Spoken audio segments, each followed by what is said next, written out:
Assalamualaikum warahmatullahi wabarakatuh, Warehlon dimanapun berada ya. Saat ini kita berjumpa lagi di dialog obrolan budaya. Seperti sebelum-sebelumnya, saya Nurul Jumeta yang akan kembali menemani Anda di obrolan budaya hari ini. Dan untuk tema di hari ini juga sangat-sangat penting, di mana kita ketahui bahwa etika dan budaya itu merupakan hal yang memang harus dijaga ya, di mana zaman sekarang ada banyak orang-orang yang mungkin tidak kenal dengan budayanya sendiri, bahkan etikanya jadi berkurang akibat budaya kita yang mulai digerus oleh zaman dengan adanya teknologi dan lain-lain ya. Dan di malam hari ini senang sekali Nurul kembali ditemani oleh dua narasumber cantik ya. Yang pertama ada ada Kak Ami atau nama lengkapnya Kak Rahmiana Rahman. Betul, Kak Iya. Nurul. Assalamualaikum. Waalaikumsalam warahmatullahi wabarakatuh. Iya, alhamdulillah Nurul sehat. Kak Ami sendiri gimana? Sehat, alhamdulillah. Sehat, alhamdulillah. Beliau adalah ketua PW atau pengurus wilayah ya, pengurus wilayah Forum TBM Aceh. Beliau juga pegiat literasi dan juga praktisi pendidikan, luar biasa ya. Dan di sebelah beliau ada Bunda Dayah yang tidak kalah cantik tentunya, yang selalu rumeh ya kalau bahasa Acehnya ya. Ya, Bunda Dayah atau nama panjangnya harus lihat skrip dulu karena kami sangat mengenal Bunda Dayah. Tapi untuk nama panggilannya Bunda ya, dan nama panjangnya Bunda itu adalah Siti Nur Hidayah. Siapa sih yang nggak kenal ya? Assalamualaikum Bunda. Waalaikumsalam Kak Nurul. Gimana kabarnya hari ini? Alhamdulillah luar biasa. Allahu Akbar. Allahu Akbar. Dan Bunda ini seperti yang kita ketahui ya, beliau merupakan founder Sekolah Alam Kahfiz di Aceh, dan beliau juga praktisi Rumoh Bakat Aceh, luar Betul. biasa ya. Jadi memang orang-orang narasumber yang kami hadirkan itu orang-orang yang langsung melihat dan berperan langsung, merupakan praktisi ya dalam budaya gitu ya. Dan seperti yang kita ketahui nih, anak-anak usia dini terkadang mereka kurang peduli ya, sedikit acuh bahkan ya tentang budaya yang mungkin dianggap hal-hal kuno, hal-hal yang ribet gitu ya, bahasa anak zaman sekarangnya ya. Dan mereka seringkali mengabaikan budaya kita. Ini seperti apa ini ya? Cara mengapa pentingnya kita tanamkan etika dan juga budaya pada anak ini. Baik, silakan ke Kak Ami dulu ya. Boleh ya Kak Ami ya? Boleh Kak Nurul. Oke, silakan Kak Ami. Ya, jadi etika dan budaya ini sendiri merupakan nilai-nilai dasar ya di kehidupan, sehingga memang perlu sejak dini menjadi bagian dari kehidupan sehari-hari begitu. Jadinya etika dan budaya memang diajarkan sedini mungkin di lingkungan terkecil, yaitu lingkungan keluarga ya Bunda Daya ya.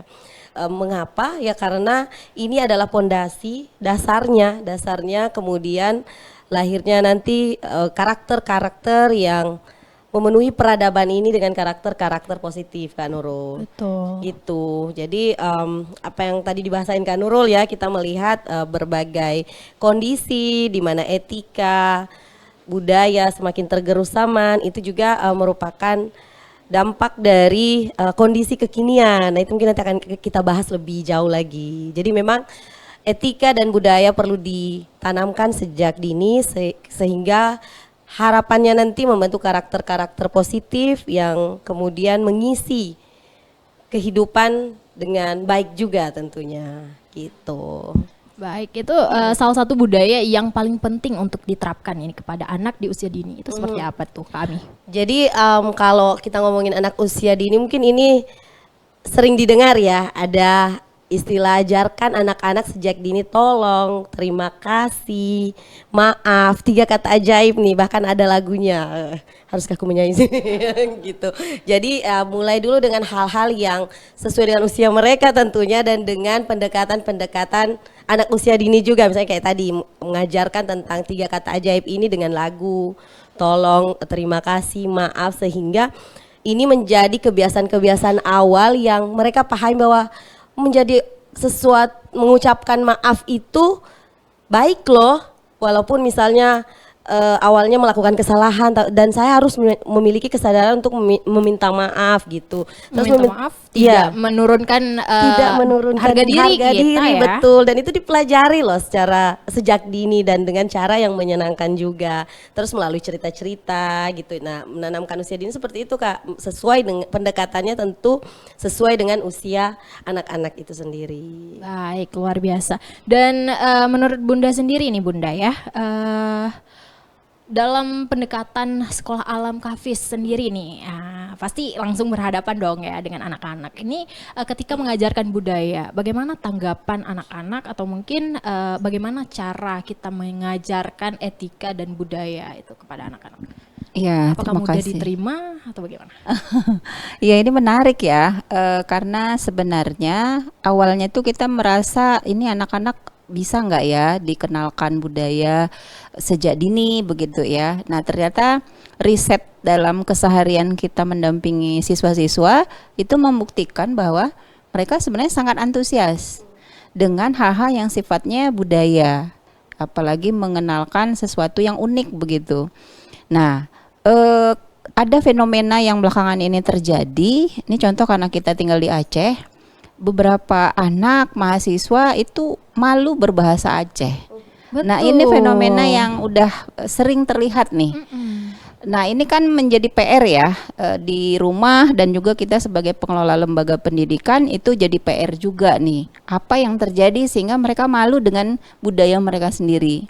Maka betul yang Kak Nurul tanyakan tadi, peran sekolah, terutama sekolah alam yang sudah kita lakukan adalah kembali mengenalkan. Jadi kalau persoalan mereka menerima atau enggak itu kan kita belum tahu ya. Tapi PR kenapa orang malu mengenal budayanya sendiri, boleh jadi karena tidak dikenalkan.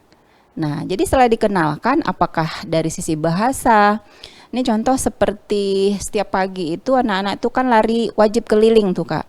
Setelah keliling nyanyi, dan salah satu lagu yang kita nyanyikan selain lagu sekolah alam, satu lagi ada lagu himne Aceh. Wow. Jadi anak-anak tuh sudah hafal Kak. Anak-anak itu kalau sudah bumo gitu kan, bumo Acehnya sudah langsung tuh. Walaupun mereka mungkin secara pemahaman tidak totally 100%, tapi dengan dia ucapkan awalnya, kemudian bercengkrama dengan teman-teman itu dengan istilah-istilah dalam lagu dan permainan tradisional Aceh yang kita kenalkan, pada akhirnya lebih mudah masuk ke dalam kebiasaannya. Karena kalau dari segi bahasa nih Kak Nurul, asal mula budaya itu kan dari budi dan daya. Jadi hasil cipta manusia yang sudah dilakukan secara rutin oleh masyarakat pada sebelumnya. Sehingga ketika yang dilakukan masyarakat pada zaman dulu itu adalah hal yang baik, tentu saja ini yang harus kita jadikan warisan kepada generasi-generasi selanjutnya. Nah, tapi kalau yang buruk jangan diikut dong gitu. Nah, maka ini yang kita sedang lakukan, melestarikan budaya dengan cara mengenalkan, sosialisasi, bermain, dan juga tentu saja mereka dipermanenkan dengan misalnya bertanya dan lain sebagainya. Nah, ini kan ada 2 kata tadi ya, budaya dan etika ya. Betul. Itu dekat sekali Kak. Karena budidaya itu atau budaya itu tidak lepas dari etika di sana. Kenapa?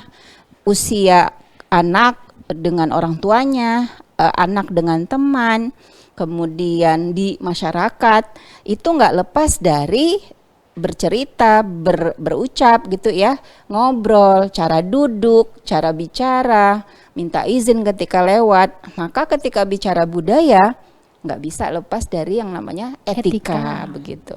Baik, luar biasa memang ya.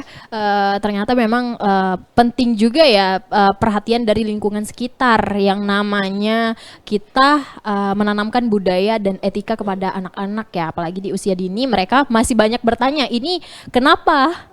Kenapa harus seperti ini dan apa sebabnya dan ini apa? Ada banyak pertanyaan di pikiran anak-anak yang memang mungkin sedikit membutuhkan tenaga kita ya untuk kita beritahu semasuk akal mungkin, selogis mungkin ya.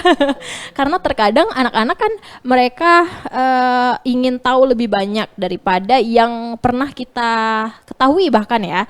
Terkadang pertanyaan mereka yang mungkin tidak terjawab ya oleh kita ya, dan itu penting sekali untuk kita sama-sama tetap harus belajar yang namanya budaya kita sendiri ya. Dan cara untuk mengajarkan kepada anak itu kan butuh butuh energi lebih ya untuk mengenalkan dan mengembangkan bakat anak kira-kira tanpa tanpa mengabaikan nilai etika itu seperti apa tuh? Boleh Kak Ami. Oke, jadi untuk mengetahui setiap anak kan tentunya punya bakat dan potensinya masing-masing ya. Kita sebagai orang dewasa di sekitarnya melihat itu. Jadi belajar terus untuk melihat itu sehingga kita bisa memfasilitasi sesuai dengan peran kita. Kalau kami di Forum Taman Baca, tentunya teman-teman di taman bacanya masing-masing berjibaku, malah bekerja keras dengan maksimal ya melihat potensi anak-anak atau adik-adik dampingannya dan untuk mengetahui anak ini bakatnya di sini, anak ini potensinya di sini. Dan mencari cara untuk mengembangkan potensi dan kesempatan dari anak-anak itu. Jadi peran kita yang pertama tentunya mencari tahu, membantu mencari tahu lalu kemudian memfasilitasi sehingga bakat-bakat yang dimiliki talent-talent anak-anak ini bisa berkembang dan punya kesempatan untuk melangkah lebih jauh. Misalnya ada kesempatan nih di Taman Baca biasanya Bunda ya, kita dapat informasi ada nggak anak-anak yang bakatnya misalnya untuk berkesenian sehingga bisa tampil nih misalnya. Jadi kita akan menginformasikan ke teman-teman di Taman Baca yang tersebar di berbagai titik di Provinsi Aceh ini, taman baca mana nih yang basisnya seni dan budaya sehingga adik-adiknya bisa kita tampilkan, kita publikasi kegiatan-kegiatan di Taman Bacanya yang terkait dengan seni dan budaya ini. Gitu. Baik, demikian ya pendengar dan pemirsa semuanya ya, bahwa memang penting sekali untuk menanamkan budaya dan juga etika di mana kaitannya erat dan hal itu juga yang nantinya akan menunjang bakat dari anak-anak tersebut ya, di mana bakatnya harus disambungkan dengan nilai etika juga. Tidak berarti bahwa anak-anak yang berbakat tidak ditanamkan nilai-nilai etika dan dalam bakatnya juga harus dimasukkan nilai-nilai budaya ya. Dan cara pengemasan nilai budaya ini supaya terlihat seru gitu ya. Dalam bahasa anak kecil kan maunya mereka yang seru, jangan boring gitu kan. Tentunya harus dikemas dengan baik. Ini seperti apa nih di Alam Kahfi sendiri nih Bunda Daya? Iya. Atau mungkin di tempat yang Bunda biasanya menjadi praktisi budaya. Iya, baik. Jadi seperti yang tadi saya katakan bahwa nih tambah lagi tadi ada penjelasan dari Bunda Ami yang mengatakan bahwa pendidikan anak usia dini itu kan penting sekali ya. Jadi ketika anak-anak mau ditanamkan nilai-nilai tertentu ya, diberikan pembelajaran tertentu, semua sama, tapi yang membedakan adalah kemasannya atau kita nyebutnya metode ya. Jadi semakin metode itu sesuai dengan kebutuhan anak usia dini, maka akan lebih besar peluang apa yang kita sampaikan itu akan lebih diterima oleh anak-anak. Jadi kemasannya seperti apa, metodenya seperti apa, banyak hal. Ya, jadi misalnya dengan memberikan alat bantu yang bisa berupa visual. Ada gambar mungkin, ada yang dua dimensi ya, ada juga yang model 3 dimensi. Misalnya apa? Nih mau mengenalkan budaya Aceh misalnya, langsung dong bajunya mungkin, aksesorisnya mungkin gitu ya, banyak hal. Oh mungkin sekolah belum punya budget, kita geret semua anaknya, bawa semua diangkut ke Museum Aceh. Jadi tempat belajar itu bisa di mana saja dan tidak terhalang. Oh sekolah kami belum punya, jadi nggak diajarin nih. Nah ini yang harus tumbuh kreativitas dari si guru pengelola sekolah untuk menghadirkan sebanyak-banyaknya metode pengajaran budaya kepada siswa. Sehingga mereka walaupun mungkin terbatas dari sisi sarpras dan lain sebagainya, anak-anak tetap mendapat fasilitas belajar sehingga mereka di usianya itu sudah mendapatkan informasi setidaknya. Maka usia 0 sampai 7 tahun ya, 8 sampai 14 tahun itu tahapan-tahapannya pasti akan disesuaikan.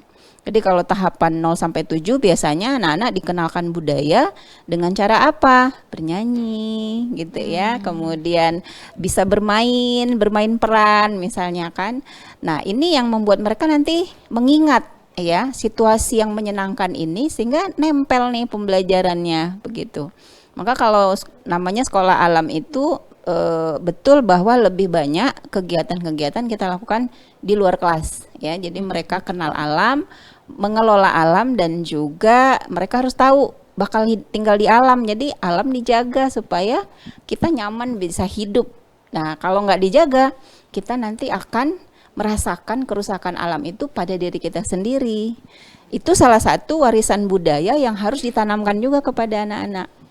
Nanti kita pernah tuh menjelajah sampai ke Pulau Breh ya. Nah, ini kebetulan ada jauh juga ya. kegiatan. Benar. Berarti memang anak-anak itu Anak-anak diajak dibawa. ke sana ya. Tapi yang SD kelas tinggi sama yang SMP dan SMA. Kalau yang TK itu mungkin beberapa anak yang bisa boleh, tapi kalau di kita orang tua belum kasih izin dan kita pun pengawasannya belum. Jadi yang SD ke atas sampai yang SMA itu kita bawa. Jadi dia mengenal budaya, di sana ada beberapa situs budaya, situs religinya juga ada begitu ya. Jadi banyak hal ya, metode yang bisa kita fasilitasi anak-anak untuk mengenal budaya yang ada di Aceh ini. Jadi mereka mencintai budayanya itu sama juga mencintai dirinya sendiri sebenarnya begitu. Iya, namanya budaya kan identitas kita sendiri Yes, ya. betul, Kak. Identitas kita sebagai ya masyarakat Aceh, bagaimana kehidupan sehari-hari kita masyarakat Aceh, tentunya itu itulah diri kita ya. Dan kan terkadang tidak semua anak ini ya,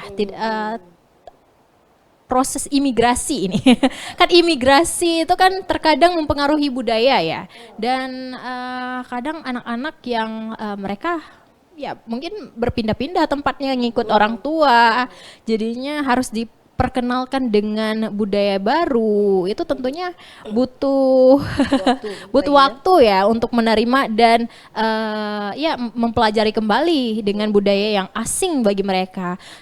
Sedangkan di rumah kebiasaannya beda, itu bagaimana tuh caranya kalau Kak Ami sendiri? Ya, iya. Sebagai perantau, jadi perantau. merasakan langsung ya bedanya Yang ya. berpindah-pindah gitu ya. Dan ya, jadi berdasarkan apa yang dialami ya, dan juga yang kami lihat di Taman Baca itu bahwasanya memang mengajarkan budaya terkadang mudah bagi sebagian orang, terkadang juga sulit. Dan itu dulu sih mindset itu, sesuatu bisa jadi mudah, sesuatu itu bisa jadi sulit. Betul. Jadi kita melihat dulu semangat, pertama kita melihat dulu usia anak tadi ya, metode yang diberikan itu seperti apa, itu juga tergantung nanti usianya dan tahap perkembangannya. Terus yang kedua, latar belakang masing-masing keluarga kan pasti berbeda, dan ini akan mempengaruhi. Betul. Ketika kita berasal dari, misalnya Kak Nurul nih berasal dari keluarga A, tentu akan berbeda yang saya alami dari keluarga B gitu. Dan itu akan mempengaruhi ketika kita berbaur gitu, saling berkomunikasi. Begitupun di taman baca. Nah ya, jadi yang saya lihat bahwa yang harus kita ingat bahwa belajar sesuatu hal yang baru itu menyenangkan ya. Terkadang mungkin fasilitator yang belum tahu bagaimana menghadirkan sesuatu itu menyenangkan. Padahal yang saya lihat nih, ada taman baca yang mengajarkan hikayat misalnya. Nah di situ yang belajar di hikayat itu, karena saya termasuk salah satu fasilitatornya, yang saya juga belajar hikayat Aceh, dan saya baru berapa tahun di Aceh. Dan itu sesuatu yang kemudian menarik saya pelajari dan kemudian saya teruskan kepada adik-adik yang belajar di Taman Baca. Nah, dan saya melihat peserta-pesertanya juga ada yang dari memang ada yang asli Aceh, ada beberapa juga anak-anak. Jadi yang kami ajarin itu, yang kami fasilitasi usia dari 7 sampai 15 tahun, Bunda Kak Nurul. Dan di situ saya melihat ketika mengajarkan hikayat itu sendiri, yang kita kemarin memfasilitasi hikayat berbahasa Aceh ya.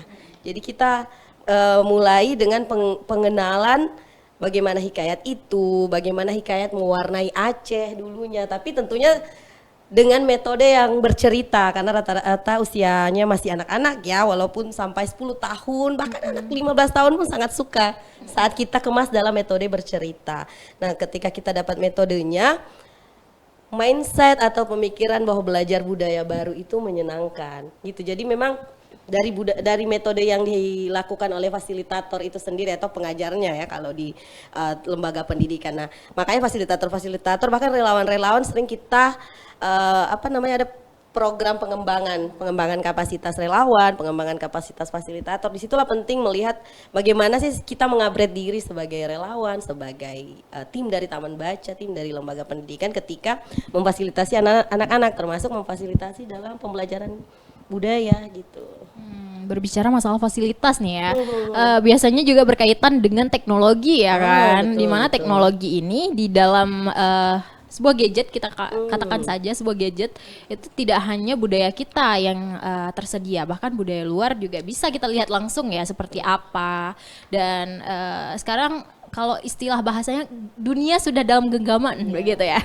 Jadi memang sebenarnya apakah budaya luar yang masuk ke kita itu harus benar-benar ditolak atau bagaimana ini? Untuk anak-anak juga kan pasti mereka merasa bahwa apabila terus-terusan kita gembor-gemborkan bahwa budaya kita harus dilestarikan, seakan-akan budaya luar memang harus ditolak sama sekali begitu ya.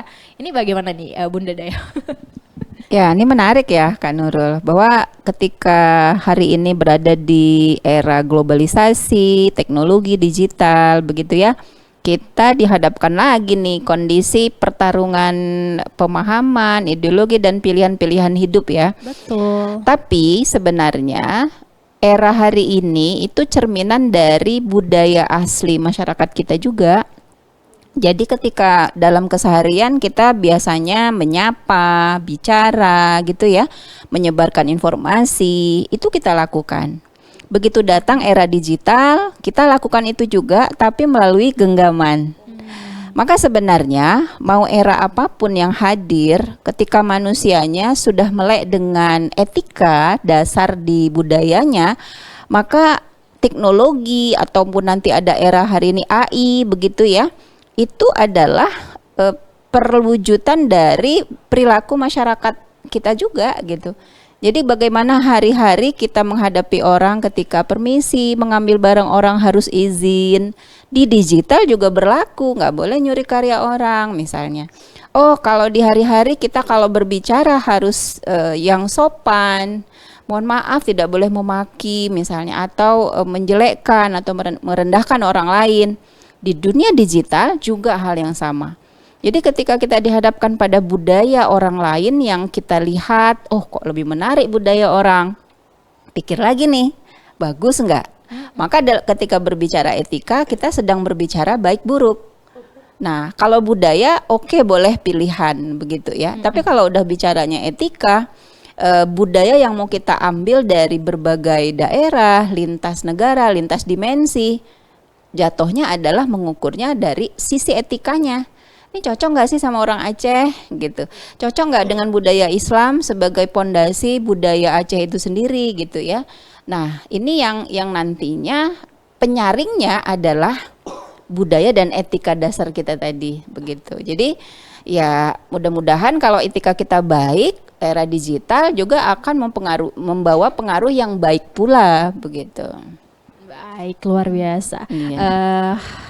Ya dikarenakan sepertinya malam juga semakin malam ya. Malam lebih alangkah baiknya daripada kita tanpa istirahat. Kita beristirahat dulu ya, walaupun bukan tidur ya. Kalau istirahat malam biasanya tidur ya. Ini istirahat sejenak ya. Sesaat lagi kita akan kembali dengan tema yang sama, yaitu menanamkan etika budaya kepada anak sejak usia dini.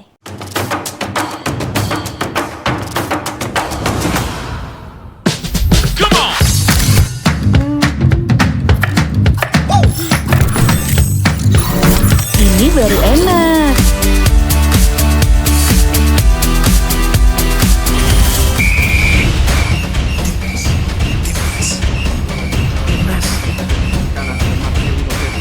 Bentar Mi. Merah pekanan dari Yordania.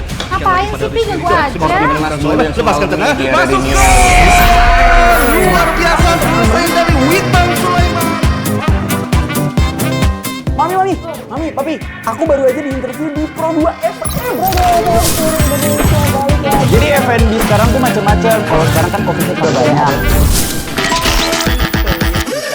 Ini dari mana? Aku di Pro 2. Tapi Aku di Pro 2. Jangan rebutan.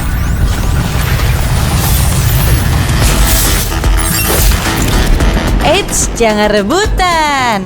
RRI bisa dinikmati dari mana aja dan di mana aja. RRI multiplatform, multi konten.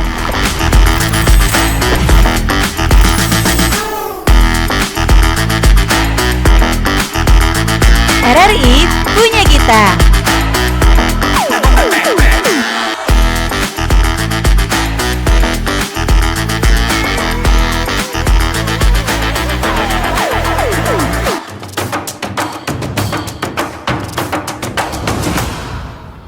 Baik, terima kasih pemirsa RRI Net. Kembali lagi bersama saya Nurul Jumita dan masih dengan tema yang sama, menanamkan etika juga budaya pada anak sejak usia dini dalam obrolan budaya. Malam hari ini bersama Bunda Dayah dan Kak Ami. Dan tadi sudah kita bahas ya masalah menanamkan nilai budaya kepada anak-anak. Tentunya dalam menanamkan nilai budaya tidak semudah yang kita katakan ya. Wah, kita ajarkan saja kepada anak-anak. Pasti ada tantangannya. Dan beberapa anak juga memiliki dengan anak yang lain ada sifat latar belakang yang berbeda seperti yang dikatakan tadi Kak Ami ya. Jadi mungkin memang ada banyak tantangan dalam hal ini. Ini seperti apa cara kita supaya bisa menghadapi tantangannya? Ini boleh silakan Bunda Daya dulu deh. Ya, ini tantangan ya. Kalau bicara tantangan itu kan antara dua ya. Apakah sesuatu yang sulit dan menghambat atau justru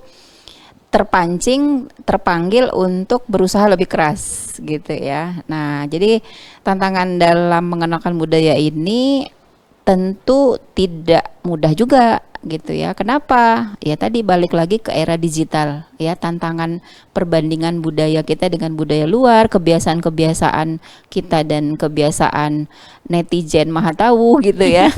Itu tentu akan membawa dampak pemikiran pada anak-anak kita nih. Ya, baik yang usia dini begitu ya, sampai yang mungkin usianya sudah sampai mahasiswa begitu. Nah, kalau untuk anak-anak ini idealnya ya, ini kan karena dia terdampak dengan digital, maka otomatis dia akan terpapar perbandingan-perbandingan budaya luar. Maka ini salah satu tantangannya adalah dunia digital itu sendiri. Nah, kemudian satu lagi nih, orang tua yang memang sudah tidak melakukan atau tidak mengenalkan aktivitas seperti layaknya mengenalkan budaya-budaya sehari-hari gitu. Malah kalau ditanya, ini kebetulan saya kan juga perantau juga ya, dan masuk ke keluarga suami yang asli orang Aceh begitu ya. Di dalam keluarga itu juga kadang-kadang tidak semua mereka yang lazim juga berbahasa Aceh. Jadi ketika pertama sekali waktu saya nyampe di Aceh itu sebenarnya keinginan kuat saya adalah belajar bahasa Aceh. Nah, tapi di keluarga nggak dapat. Justru saya bisa belajar bahasa Aceh walaupun sedikit itu di pasar. Kemudian di tempat-tempat ya, misalnya kalau ada tetangga acara kita ngumpul begitu ya. Di situ saya baru dapatnya begitu. Nah, artinya tantangan berikutnya adalah banyak keluarga yang mungkin sudah tidak membiasakan kebudayaan-kebudayaan Aceh itu sendiri begitu. Jadi ini tantangan bagi anak-anaknya, tidak langsung terpapar dengan bahasanya dan lain-lain. Nah, yang paling terselamatkan paling ketika nikah misalnya antar lintu ya, atau Predara Baru misalnya, disitulah yang masih ada baju adatnya barangkali ya dan lain-lain begitu. Maka ini tantangan yang sangat kentara adalah yang dua hal tadi sebenarnya gitu. Padahal anak-anak tuh harusnya dia pegang HP sendiri itu idealnya 14 sampai 16 tahun. Kalau aturan dari Komdiji hari ini, Kementerian Informasi ya dan Telekomunikasi itu kan membatasi penundaan penggunaan gadget pada anak sebelum sampai usianya 14 atau 16 tahun. 16 tahun kalau di aturan gitu ya. Dan sehingga platform media sosial yang harusnya bisa dibatasi itu setidaknya mengurangi daya saing budaya apa yang akan dia terima begitu. Jadi lebih murni yang dia dapatkan pola asuh ya, budaya masyarakat sekitar begitu. Harapan pemerintah begitu. Nah, maka kita harusnya mendukung ya kebijakan pemerintah ini dengan kebijakan rumah juga nih, kebijakan sekolah gitu. Jadi saling menguatkan sehingga target akhirnya adalah menciptakan masyarakat yang punya etika, moral dan lain sebagainya. Baik. Gitu. Budaya begitu. Ya tentunya ini butuh kolaborasi ya Pasti. Bunda ya. Ini kolaborasi untuk berbicara masalah kolaborasi ini seperti apa nih dalam menjalankannya? Banyak hal, misalnya ketika ada aturan membatasi media sosial tadi sehingga anak-anak tidak tergerus dengan tontonan yang belum layak ditonton misalnya. Maka kolaborasi dari orang tuanya, ya dilaranglah anaknya misalnya. Jadi sebaiknya dibatasi ketika jam sekolah tidak menggunakan misalnya, tapi boleh digunakan ketika membutuhkan, misalnya apa? Menghubungi, menggunakan untuk komunikasi atau mencari referensi begitu. Nah, tapi kalau untuk anak-anak yang sebelum 14 atau 16 tahun, ya setidaknya janganlah dibelikan dulu sendiri sampai dia punya rasa tanggung jawab untuk menggunakannya begitu. Jadi kolaborasi itu bisa dalam bentuk MOU formal, tapi bisa juga yang tidak formal begitu. Antara orang tua dan anak gitu ya? Yes, betul. Baik, berarti memang anak-anak itu kalau memang sudah dituliskan MOU aturan lah ya, aturan mereka akan lebih patuh ya, lebih mudah menerima ya. Ya betul. Dan berbicara masalah cerita tadi ya, sempat kita bahas masalah cerita-cerita rakyat. Itu membaca cerita rakyat ini berkaitan erat dengan TBM ya, Taman Baca Masyarakat Aceh ya, Taman Baca Masyarakat Aceh. Apakah buku itu buku tentang budaya masih efektif untuk membentuk karakter anak gitu? Gimana nih Kak Ami sendiri? Iya, banget ya. Sebagai pegiat di Taman Baca tentunya saya melihat efektifnya penggunaan buku, utamanya buku-buku yang bertema budaya, dan di Aceh juga ada ya beberapa Bunda, tapi belum banyak. Semoga ke depan semakin banyak. Dan ini sangat efektif dalam memahamkan anak-anak, bahkan memahamkan relawan tentang budaya-budaya Aceh itu sendiri. Nah, seperti misalnya buku-buku dari yang Taman Baca terima dari Balai Bahasa, dari Perpustakaan Nasional. Di situ ada beberapa buku-buku bertema Aceh. Ada yang bahkan yang kita terima dari Balai Bahasa Provinsi Aceh itu memang berbahasa, ada bahasa Aceh, bahasa Tamiang, dari berbagai suku yang ada di Aceh. Jadi itu sangat menarik, bukan hanya mengenalkan dari bahasanya itu sendiri, tapi juga mengenalkan budaya yang ada di dalam buku tersebut. Misalnya ada anak saya nih juga termasuk yang paling menikmati buku-buku. Contoh misalnya dia bisa tahu, oh di Melayu Tamiang ada silat seperti ini. Dan itu dia bisa melihat, oh dari gambar yang ada di buku itu seperti ini loh. Terus ada cerita tentang perjalanan ke Pulau Aceh, kayak tadi disebut Bunda ya. Di Pulau Bre itu kami ada Taman Baca juga di situ, dan dia melihat, oh iya ya Mi, kapal kita kayak gini ya. Dan itu sangat dinikmati oleh para pengunjung di Taman Baca. Karena kayak relate ya, apalagi yang mereka memiliki, dan ini bagian penting dari salah satu pengenalan bahasa melalui buku. Jadi bahasa, budayanya, lalu kemudian adat istiadat, bahkan karakter-karakter baik itu masih sangat efektif Kak Nurul. Jadi semoga semakin banyak, harapan kami di Forum Taman Baca Masyarakat, semakin banyak buku-buku anak, buku-buku cerita rakyat yang juga berbahasa daerah. Iya, dan tentunya yang lebih ini ya masuk ke dunia anak ya, banyak gambar tentunya Banyak ya. gambar, ceritanya memang anak banget. Iya, betul. Dan di zaman sekarang kan kita tahu masalah